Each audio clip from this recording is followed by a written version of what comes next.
ಸ್ನೇಹಿತರೇ ನಮಸ್ಕಾರ, ನಾನು ರವೀಂದ್ರ ಜೋಶಿ. ಕಾಂಗ್ರೆಸ್ ಹಾಗೂ ಪ್ರತಿಪಕ್ಷಗಳು ಕಂಗೆಟ್ಟು ಹೋಗಿವೆ. ನರೇಂದ್ರ ಮೋದಿಯವರು ಬನ್ಸ್ವಾರಾದಲ್ಲಿ, ರಾಜಸ್ಥಾನದ ಬನ್ಸ್ವಾರಾದ ರ್ಯಾಲಿಯಲ್ಲಿ ಒಂದು ಭಾಷಣವನ್ನು ಮಾಡ್ತಾರೆ. ಆ ಭಾಷಣದ ಫಲಶ್ರುತಿ ಹೇಗಿರುತ್ತೆ ಅಂದರೆ, ಯಾವ ವಿಪಕ್ಷಗಳು ಹೇಗಾದರೂ ಮಾಡಿ ಈ ಬಾರಿ ಕನಿಷ್ಠ ಅಸ್ತಿತ್ವವನ್ನಾದರೂ ಉಳಿಸ್ಕೋಬೇಕು ಅಂತ ಮಾಡಿದ್ವೋ ಆ ಕನಸು ಕೂಡ ನುಚ್ಚುನೂರಾಗುವ ಹಾಗೆ ಮಾಡಿದ್ದಾರೆ. ಏನಂತ ಹೇಳಿದರು ನರೇಂದ್ರ ಮೋದಿ ಹೇಳಿದರು, ನೋಡಿ, ನೀವು ಅಪ್ಪಿತಪ್ಪಿ ಏನಾದರೂ ಕಾಂಗ್ರೆಸ್ಸನ್ನು ಅಧಿಕಾರಕ್ಕೆ ತಂದು ಬಿಟ್ಟರೆ ನಿಮ್ಮ ಮನೆಯ ಹೆಣ್ಮಕ್ಕಳ ಮಂಗಳಸೂತ್ರವನ್ನು ಕೂಡ ಕಿತ್ಕೊಂಡು ಹೋಗ್ತಾರೆ, ಇವ್ರು ಕರ್ಕೊಂಡು ತೊಗೊಂಡೋಗಿ ಹಂಚುತ್ತಾರೆ ಅಂತ. ಯಾರಿಗೆ ಹಂಚ್ತಾರೆ? ಯಾರಿಗೆ ಅತಿ ಹೆಚ್ಚು ಮಕ್ಕಳಿರ್ತಾವೋ ಅಂಥ ಕುಟುಂಬಕ್ಕೆ ಹಂಚ್ತಾರೆ. ಯಾರಿಗೆ ಹಂಚ್ತಾರೆ? ಯಾರು ನುಸುಳುಕೋರರು ಬಂದಿದ್ದಾರಲ್ಲ ಈ ದೇಶದಲ್ಲಿ, ಅವ್ರು ಬಂದು ಇಲ್ಲಿ ನಾವು ಇಲ್ಲಿಯ ಸಿಟಿಜನ್ಸು ಅಂತ ನಕಲಿ ಖಾತೆಗಳನ್ನ ಮಾಡಿಸ್ಕೊಂಡಿದ್ದಾರಲ್ಲ ಅವ್ರಿಗೆ ಹಂಚ್ತಾರೆ. ಯಾವಾಗ ಈ ಮಾತನ್ನು ಹೇಳಿದ್ರು ಇದ್ದಕ್ಕಿದ್ದ ಹಾಗೆ ಉದ್ವಿಗ್ನರಾಗ್ಬಿಡ್ತಾರೆ, ಕ್ರುದ್ಧರಾಗ್ತಾರೆ, ಕೋಪಾವಿಷ್ಟರಾಗ್ತಾರೆ, ಇನ್ನಿಲ್ಲದ ಹಾಗೆ ದಾಳಿ ಮಾಡಲಿಕ್ಕೆ ಶುರು ಮಾಡ್ತಾರೆ. ನಾವೆಲ್ಲೂ ಮುಸಲ್ಮಾನರ ಹೆಸರನ್ನು ಹೇಳಿಲ್ಲ ಅಂತ. ಅಲ್ಲ ಸ್ವಾಮಿ, ನಿಮ್ಮ ಪ್ರಣಾಳಿಕೆಯಲ್ಲಿ ನೀವು ಹೇಳದೇ ಇರ್ಬೋದು, ಮುಸಲ್ಮಾನರು ಅಂತ ಹೇಳಿರ್ಬೋದು, ಅಲ್ಪಸಂಖ್ಯಾತರು ಅಂತ ಹೇಳಿದ್ದಿರುತ್ತಾನೆ. ಹೋಗಲಿ, ಅದು ಬೇಡ.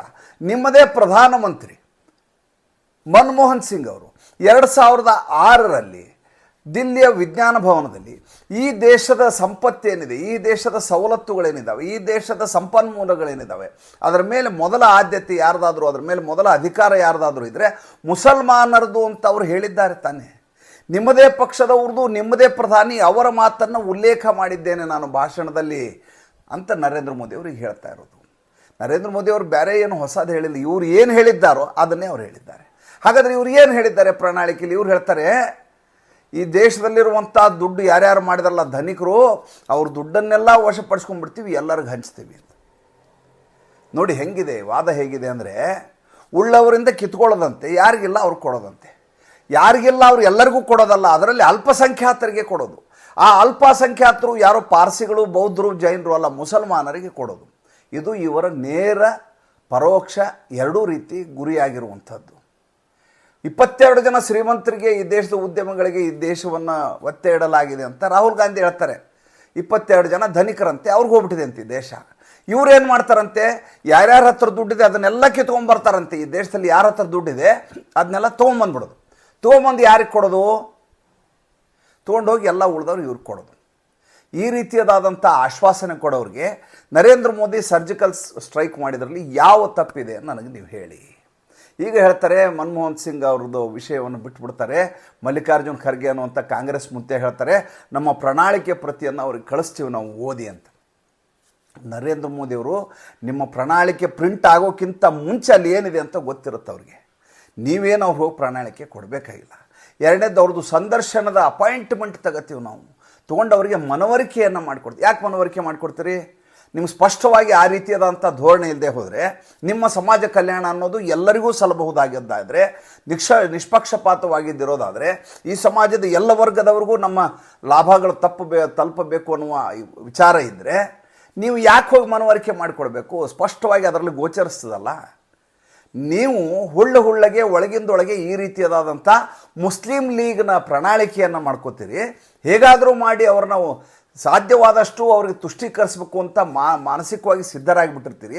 ಅದಕ್ಕೆ ತಕ್ಕ ಹಾಗೆ ನಿಮ್ಮ ಪಿ ಚಿದಂಬರಂ ಅದನ್ನ ರೂಪಿಸಿರ್ತಾರೆ. ಈಗ ಯಾವಾಗ ಪ್ರಣಾಳಿಕೆಯ ಬಗ್ಗೆ ನರೇಂದ್ರ ಮೋದಿ ಮಾತಾಡ್ತಾರಲ್ಲ, ಆವಾಗ ನಿಮಗೆ ಇನ್ನಿಲ್ಲದ ಹಾಗೆ ಕೋಪ ಬಂದ್ಬಿಡುತ್ತೆ, ಇನ್ನಿಗೆ ಹಾಗೆ ಕುಪಿತರಾಗಿ ಬಿಡ್ತೀರಿ. ಅದಕ್ಕೆ ನರೇಂದ್ರ ಮೋದಿ ಅವರು ಮಾರನೇ ದಿವಸ ಮತ್ತೊಂದು ಸ್ಟೇಟ್ಮೆಂಟ್ ಕೊಡ್ತಾರೆ. ಏನಂತ ಹೇಳ್ತಾರೆ ನೋಡಿ, ಈ ದೇಶದಲ್ಲಿ ಮುಸಲ್ಮಾನರ ಕಲ್ಯಾಣ ಏನಾದರೂ ಮಾಡೋದಾದರೆ, ಮುಸಲ್ಮಾನ ಮಾತೆಯರ ಕಲ್ಯಾಣ ಏನು ಮಾಡೋದಾಗಿದ್ದರೆ ಅದು ನನ್ನ ಸರ್ಕಾರ ಮಾಡಿರೋದು. ನಾನು ತ್ರಿವಳಿ ತಲಾಖನ್ನು ರದ್ದು ಮಾಡಿ ಈ ದೇಶದ ಹೆಣ್ಮಕ್ಳಿಗೆ ಭದ್ರತೆಯನ್ನು ಕೊಟ್ಟೆ. ನಾನು ಹಜ್ ಯಾತ್ರೆಯ ಸಂಖ್ಯೆಯನ್ನು ಜಾಸ್ತಿ ಮಾಡಿದೆ. ಧಾರ್ಮಿಕ ಕೇಂದ್ರಕ್ಕೆ ಹೋಗ್ಬರ್ತಿದ್ರು ಹೋಗ್ಬರ್ರಿ ಅಂತ, ನಿಮ್ಮ ಹಾಗೆ ಬಾಯಿ ಮಾತಾಡಲಿಲ್ಲ ಅಂತ. ನೋಡಿ ಎಷ್ಟು ಕರೆಕ್ಟಾಗಿ ಹೇಳಿದ್ದಾರೆ ನರೇಂದ್ರ ಮೋದಿ ಅಂತ. ಈಗ ಇನ್ನೊಂದು ಹೊಸ ನರೇಟಿವನ್ನು ಸೃಷ್ಟಿ ಮಾಡುವ ಕೆಲಸ ನಡೀತಾ ಏನಂತ, ಮೊದಲ ಹಂತದ ಮತದಾನವನ್ನು ನೋಡಿ ಹತಾಶರಾಗಿ ಬಿಟ್ಟಿದ್ದಾರೆ ನರೇಂದ್ರ ಮೋದಿ ಅವರು. ಪ್ರತಿಶತ ವೋಟಿಂಗ್ ತುಂಬ ಕಡಿಮೆ ಆಗಿದೆ. ಪ್ರತಿಶತ ವೋಟಿಂಗ್ ಕಡಿಮೆ ಅಂದರೆ ಭಾರತೀಯ ಜನತಾ ಪಕ್ಷ ಸೋಲತ್ತೆ. ಯಾವಾಗ ವೋಟಿಂಗ್ ಜಾಸ್ತಿ ಆಗುತ್ತೋ, ಮತದಾನ ಜಾಸ್ತಿ ಆಗುತ್ತೋ, ಅವಾಗೆಲ್ಲ ಭಾರತೀಯ ಜನತಾ ಪಕ್ಷ ಗೆಲ್ಲತ್ತೆ. ಅಂಕಿಅಂಶಗಳನ್ನು ಹೇಳ್ತಾ ಇದ್ದಾವೆ. ಈಗ ವೋಟಿಂಗ್ ಕಡಿಮೆ ಆಗಿರೋದ್ರಿಂದ ಹತಾಶರಾಗಿ ಈ ರೀತಿ ಮುಸಲ್ಮಾನರ ವಿಷಯವನ್ನು ಎತ್ಕೊಂಡಿದ್ದಾರೆ. ಮಜಾ ಅಂದರೆ, ಈ ಬಾರಿ ವೋಟಿಂಗ್ ಆಗಿದೆಯಲ್ಲ, ಯಾರು ಮೋಟಿವೇಶನ್ ಇದೆ ಅವ್ರು ಹೋಗಿ ಓಟ್ ಹಾಕಿರೋದು. ಮೊದಲೇದ್ದು ಈಗ 40ರಿಂದ 42 ಡಿಗ್ರಿ 43 ಡಿಗ್ರಿ ಇಡೀ ದೇಶಾದ್ಯಂತ ಬಿಸಿಲಿನ ಇದಕ್ಕೆ ಸತ್ತರಿಸಿ ಹೋಗಿದ್ದಾರೆ ಜನ. ಅಂಥ ಸಂದರ್ಭದಲ್ಲಿ ಮತದಾನ ಮಾಡಲಿಕ್ಕೆ ಹೋದವರು ಯಾರು?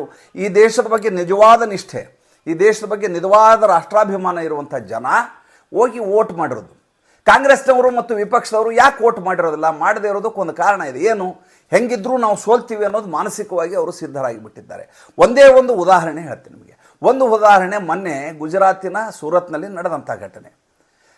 ಸ್ವತಃ ಇವರ ಅಭ್ಯರ್ಥಿ ಏನದಲ್ಲ ಆತ ತನ್ನ ನಾಮಪತ್ರ ಸಲ್ಲಿಕೆ ವೇಳೆಯೇ ಲೋಪ ಮಾಡ್ತಾರೆ ಅಂತಂದರೆ, ತಮ್ಮ ಪ್ರಪೋಸರ್ ಅಡ್ರೆಸ್ಗಳನ್ನು ಅವರು ಸಹಿಗಳನ್ನೇ ನಕಲಿ ಮಾಡಲಿಕ್ಕೆ ಹೋಗ್ತಾ ಇದ್ದಾರೆ ಅಂದರೆ ಇವ್ರ ಬಳಿ ಏನೂ ಈಗ ಮೋಟಿವೇಶನ್ ಅನ್ನೋದು ಉಳಿದಿಲ್ಲ ಅಂತ.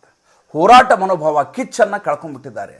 ಈ ಬಾರಿ ಚುನಾವಣೆಯಲ್ಲಿ ಗೆಲ್ಲಲೇಬೇಕು ನಾವು ಅನ್ನುವಂಥ ಹಠ ಇದ್ದರೆ, ಸಂಕಲ್ಪ ಇದ್ದರೆ ನಾಮಪತ್ರವೂ ಸರಿ ಇರುತ್ತೆ, ಆ ನಾಮಪತ್ರದ ಜೊತೆಗೆ ಬರುವಂಥ ಜನನೂ ಸರಿ ಇರ್ತಾರೆ. ನಕಲಿ ಸಹಿ ಇದ್ದಾಗ ಅವರು ಇಲ್ಲ ನಂದೇ ಸಹಿ ಅಂತ ವಾದ ಮಾಡ್ತಾರೆ. ಈ ರೀತಿಯಾದಂಥ ಅವಿರೋಧ ಆಯ್ಕೆ ಆಗ್ಲಿಕ್ಕೆ ಬಿಡೋದಿಲ್ಲ. ಒಬ್ಬ ವ್ಯಕ್ತಿ ಅಲ್ಲ, ಎರಡನೇ ವ್ಯಕ್ತಿ ಮತ ಕರೆಸ್ತಾರೆ. ಪಡ್ಸಾಲ ಅಂದರೆ ಸುರೇಶ್ ಪಡ್ಸಾಲ, ಆತಂದು ನಾಮಪತ್ರ ತಪ್ಪಾಗತ್ತೆ. ಅಂದರೆ ಕಾಂಗ್ರೆಸ್ ಪಕ್ಷದಲ್ಲಿ ಈಗ ಹೋರಾಟದ ಕೆಚ್ಚು ಹೊರಟು ಹೋಗಿದೆ. ಉದಾಹರಣೆ ಇನ್ನೊಂದು ಹೇಳ್ಬಿಡ್ತೀನಿ ನಿಮ್ಗೆ, ಅದು ಕೇಳಿಸ್ಕೊಂಡ್ಬಿಡ್ರಿ. ಇವರು AICC ಅಂತಿದೆ, ಅಲ್ಲಿ ತೀರ್ಮಾನ ಮಾಡಬಲ್ಲಂಥ 33 ಜನ ಇದ್ದಾರೆ ಇವರಲ್ಲಿ. ಈ 33 ಜನರಲ್ಲಿ ಈ ಬಾರಿ ಚುನಾವಣೆಗೆ ನಿಂತವ್ರ ಸಂಖ್ಯೆ ಎಷ್ಟು ಅಂತ ಕೇಳಿದರೆ ನಿಮಗೆ ಆಶ್ಚರ್ಯ ಆಗಿಬಿಡ್ತದೆ. ಎಷ್ಟು ಜನ ನಿಂತಿರ್ಬೋದು ರೀ ಹೇಳ್ರಿ ನೋಡೋಣ. 3 ಜನ ಈ ಬಾರಿ ಚುನಾವಣೆಯಲ್ಲಿ ಸ್ಪರ್ಧಿಸ್ತಾ ಇದ್ದಾರೆ. 30 ಜನ ಸ್ಪರ್ಧಿಸ್ತಾ ಇಲ್ಲ. ಇವರ ಅಧಿನಾಯಕಿ ಇದಾರಲ್ಲ ಅವರೇ ಸ್ಪರ್ಧಿಸ್ತಾ ಇಲ್ಲ. ಸೋನಿಯಾ ಗಾಂಧಿ ಅವರು ತಮ್ಮ ಭದ್ರಕೋಟೆ ಆದಂಥ ರಾಯ್ಬರೇಲಿಯಲ್ಲಿ ಚುನಾವಣೆಗೆ ನಿಲ್ಲಲಾರದೆ ರಾಜಸ್ಥಾನಕ್ಕೆ ಹೋಗಿ ರಾಜ್ಯಸಭೆಯಿಂದ ನಾಮಪತ್ರ ಸಲ್ಲಿಸಿ ಅಲ್ಲಿ ರಾಜ್ಯಸಭಾ ಸದಸ್ಯರಾದರು. ಇನ್ನು ಅಮೇಥಿಯಲ್ಲಿ ಚುನಾವಣೆ ನಿಲ್ಲಬೇಕಾದಂಥ ವ್ಯಕ್ತಿ ಈಗ ಹೋಗಿ ವಯನಾಡಲ್ಲಿ ಚುನಾವಣೆಗೆ ನಿಂತಿದ್ದಾರೆ. ನಾಡಿದ್ದು 26 ಅಲ್ಲಿ ಮತದಾನ ನಡೆಯಲಿದೆ ವಯನಾಡಲ್ಲಿ ಏನಾದರೂ ಸೋಲ್ತೀನಿ ಅಂತ ಇವ್ರಿಗೆ ಅನುಮಾನ ಬಂದರೆ ಅಮೇಥಿಗೆ ಹೋಗಿ ನಿಲ್ಲಬಹುದು. ಮೊನ್ನೆ ಇವರು ರ್ಯಾಲಿ ಮಾಡಿದರು. ಎಲ್ಲಿ ರ್ಯಾಲಿ ಮಾಡಿದರು? ಜಾರ್ಖಂಡ್ನ ರಾಂಚಿಯಲ್ಲಿ ರ್ಯಾಲಿ ಮಾಡಿದರು. ರ್ಯಾಲಿಯಲ್ಲಿದ್ದವ್ರ ಹೆಸರು ಒಂದೊಂದು ಹೇಳ್ತೀನಿ. ಎಷ್ಟು ಜನ ಚುನಾವಣೆ ನಿಂತಿದ್ದಾರೆ ನೀವೇ ನೋಡ್ರಿ. ಆ ಕಡೆಯಿಂದ ನೋಡ್ಕೊತ ಬರ್ರಿ. ಸೀತಾರಾಮ್ ಯೆಚೂರಿ ಚುನಾವಣೆಗೆ ನಿಂತಿಲ್ಲ. ಇವರು ಬೆಳಗ್ಗೆ ಎದ್ರೆ ನರೇಂದ್ರ ಮೋದಿ ವಿರುದ್ಧ ಭಾಷಣ ಮಾಡುವಂಥ ಮನುಷ್ಯ ಈತ. ಬೆಳಗ್ಗೆ ಎದ್ರೆ ಟೀಕೆ ಇತ್ತೊಂದು. ಈತ ಕಮ್ಯುನಿಸ್ಟು, ಪ್ರಜಾಪ್ರಭುತ್ವದ ವಿರೋಧಿಗಳು ಇವರು ಬೇರೆಯವರ ದುಡ್ಡನ್ನು ಕಿತ್ಕೊಂಡು ಉಳಿದ ಜನರಿಗೆ ಹಂಚಬೇಕು ಅನ್ನುವಂಥ ಸಿದ್ಧಾಂತ ಏನಿದೆ ಹಳೆಯದು, ಇಡೀ ಜಗತ್ತಿನಲ್ಲಿ ಎಲ್ಲಿಯೂ ಸಲ್ಲಲಾರದಂಥ ಕಮ್ಯುನಿಸ್ಟ್ ಸಿದ್ಧಾಂತ ಏನಿದೆ ಅದನ್ನು ಇಟ್ಕೊಂಡು ಈ ದೇಶದಲ್ಲಿ ಪಕ್ಷವನ್ನು ನಡೆಸೋರು CPI CPM ಅಂಥೇಳಿ. ಆತ ಚುನಾವಣೆಗೆ ನಿಂತಿಲ್ಲ. ಸೀತಾರಾಮ್ ಯೆಚೂರಿ. ಮುಂದೆ ಬನ್ನಿ, ಬೃಂದಾ ಕಾರಟ್ ಚುನಾವಣೆಗೆ ನಿಂತಿಲ್ಲ. ಪ್ರಕಾಶ್ ಕಾರಟ್ ಚುನಾವಣೆಗೆ ನಿಂತಿಲ್ಲ.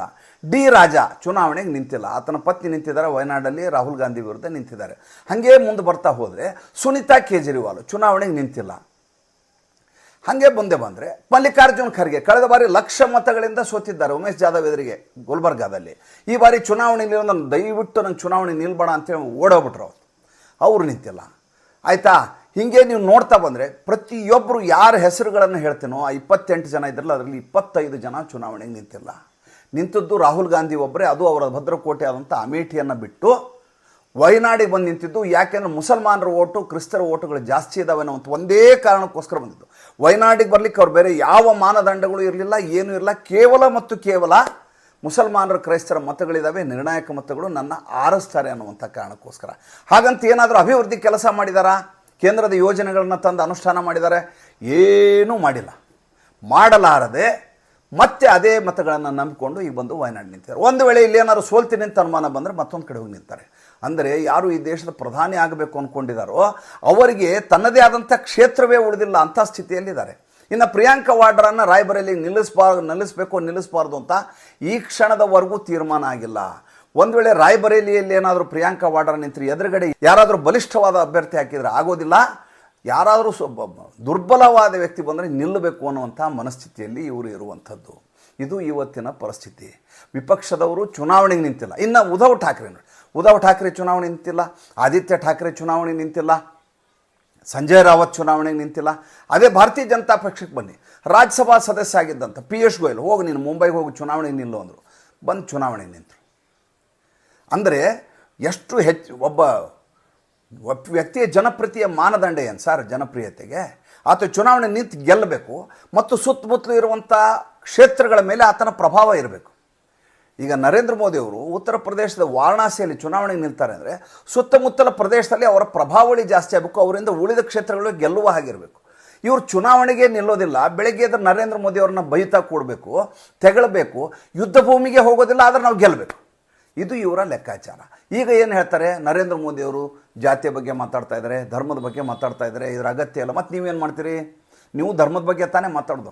ಇವರು ಬರೀ ಧರ್ಮದ ವಿಚಾರವಾಗಿ ಮಾತನಾಡಿದ್ದಾರೆ. ನೀವು ಅದನ್ನು ಅನುಷ್ಠಾನ ಮಾಡಲಿಕ್ಕೆ ಬೇಕಾದಂಥ ಎಲ್ಲ ದುಡ್ಡನ್ನು ತಂದು ಹಾಕಿದಿರಿ. ಕರ್ನಾಟಕದಲ್ಲಿ ಕಾಣ್ತಾ ಇದೆ ಅದು. SC/ST ಕಮಿಷನ್ ತೆಗೆದುಕೊಂಡು ಹೋಗಿ ಮುಸಲ್ಮಾನರು ಓಲೈಸಲಿಕ್ಕೆ ಇಲ್ಲಿ ಪಂಚಭಾಗ್ಯಗಳ ಸ್ಕೀಮಿಗೆ ಬಳಸ್ಕೊಂಡಿದ್ದಾರೆ ಕಾಂಗ್ರೆಸ್ನವರು. ಹಾಗಿರುವಂಥ ಸ್ಥಿತಿ ಇದೆ. ಇನ್ನು ಧನಿಕರ ದುಡ್ಡನ್ನು ಕಿತ್ಕೊಂಡ್ಬಂದು ಎಲ್ಲರಿಗೂ ಹಂಚ್ತೀವಿ ಅನ್ನುವಂಥ ಮಾತನ್ನು ರಾಹುಲ್ ಗಾಂಧಿ ಹೇಳ್ತಾರೆ.